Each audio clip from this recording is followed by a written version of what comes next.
on, guys? Welcome back to the channel on another episode on tank updates. A lot of tank updates going on because of this Cube 20. Got something cool for that tank. I'll show you guys in a bit. But this tank, so diatoms exploded overnight. I did like a little short where I was like, oh, we got a little bit of diatoms. The next day it was just like bam, it was just covered in the sand. It just looked like someone dumped a bunch of mud everywhere, and it was looking bad.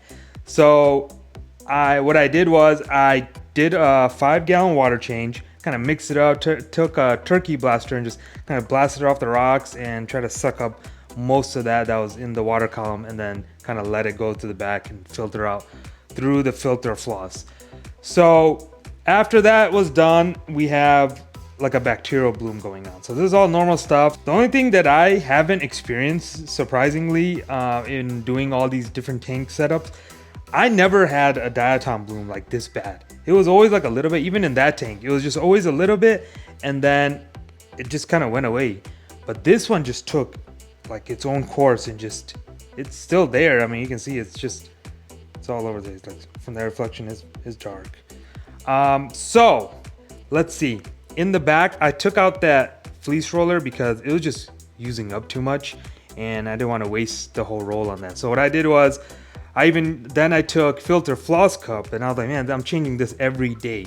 So what I did end up doing is I just stuck in the filter sock that it comes with, and this is like catching a lot of that diatoms, and I'm not having to like change it out every day. I also added the skimmer and the UV to help with this bacterial bloom, because I know bacterial bloom, sometimes the UV can clear that up. That's really not necessary. I just hate seeing this cloudy water, but everything would go away on its own even if I didn't put that UV. It just take a couple weeks, and this tank would be like night and day different from right now. So that is that. In this video, I have all 3 lights on, but I'm only keeping this one on just to prevent nuisance algae outbreak. So I mean, there's no corals in here, so I don't need all this light in this tank right now. So I just have one running until all this clears up and we have a little more control over the tank. pH finally stabilized. It was like outrageous. It was like super low, then it was super high, and now it's like 8.3, and at nighttime it will drop to like 8.1. So that's pretty darn good, because my last time I had this set up, I had to do that CO2 scrubber and all that, and this time there is no CO2 scrubber. And even before I put the skimmer in, my pH is stabilized, is good. So hopefully, knock on wood, it stays like that. Last thing on this, the XP8, or the Hydros I should say. So I thought the XP4 was faulty, and it's not. The XP8, the one we plug in all the plugs, that thing, I wouldn't say it's faulty. You don't supposed to like plug it in. I think I messed it up when I was like plugging it in, taking it out, trying to hook stuff in. So you gotta be careful. Like if you're connecting like a X4 or something like that to the XP8, always make sure it's unplugged. So that's what I learned from that experience. So what I'm gonna do is just order me a new one because it's not under warranty, and then I'm gonna send that out to them, and hopefully they can fix it. And so this way I could use the extra one on the Ocean Guard, because I need a few more outlets.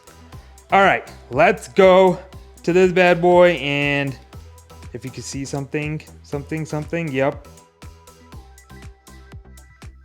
All right, so as you can see, I got myself a Moorish idol.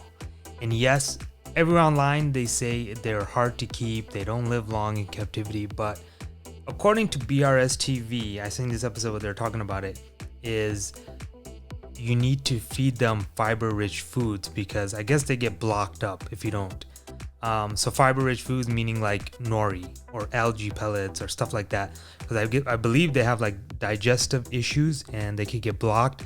And then if you have one and it gets blocked, then they'll stop eating, and then obviously their lifespan will be short. So first things first, let's go over like, if you're gonna get one, I highly recommend not getting one online, because these fishes are known for like picky eaters and they won't eat. So you rather see one in the store, and like from a reputable store that you go to, or you trust them, and then they tell you like, okay, we have this fish for X amount of weeks or months and it's been eating well, then you can be confident to get it. And then as far as shipping, if you ship it, if it gets stressed out, then it's like you pay all this money for this fish and then you bring it home and then it dies in your hand. So to avoid all that, if you're looking into getting one, I would say best place to do is get it locally or somewhere where you could physically see the fish and see it eating and go from there. Okay, so I got lucky enough. I found this at Premier Aquatics in Georgia. I wasn't even going in there to get a fish. I was going in to get some corals, and I stumbled upon this fish. They said they had it for 3 weeks and it's been eating everything. So when I got it home, I was kind of skeptical because it wasn't eating. There was actually some bullying going on. So let's talk about that bullying. So the koi ting was literally just chasing this thing around that afternoon, and it was just being chased around. And when I fed the tank, it wasn't really eating anything. So I was like, oh man, did they lie to me? I hope they didn't lie to me because I go there all the time. But I tried that mirror thing. Mirror thing didn't work. So what I did was I started feeding the tank. So I think there was like 4 hours left until the lights go off. And I just started just feeding the tank periodically until like everyone's kind of just busy eating and calm and kind of leave this fish alone. So that kind of helped. But the next morning, they were pretty much fine. Yeah, there's like a little bit of chasing around going on, but like nothing crazy where it's like beating them up or anything. It was nothing like that anyways to begin with. It was just a lot of chasing.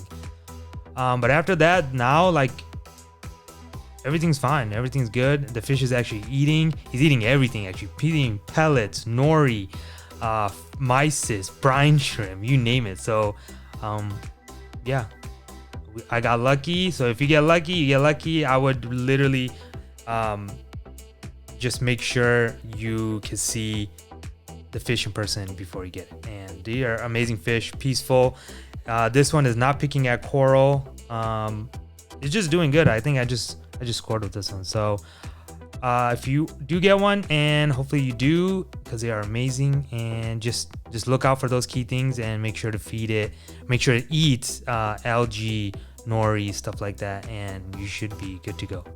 I understand I had this fish for like only a week, but I hit all the check marks. It's eating, it's not biting, it's not picking at the corals. So knock on wood, hopefully I have this guy for many years, and a healthy one at that. So that is it for the video, guys. If you found this video helpful and interesting, hit that like button.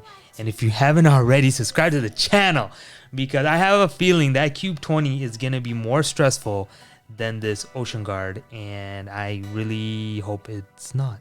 Catch you guys on the next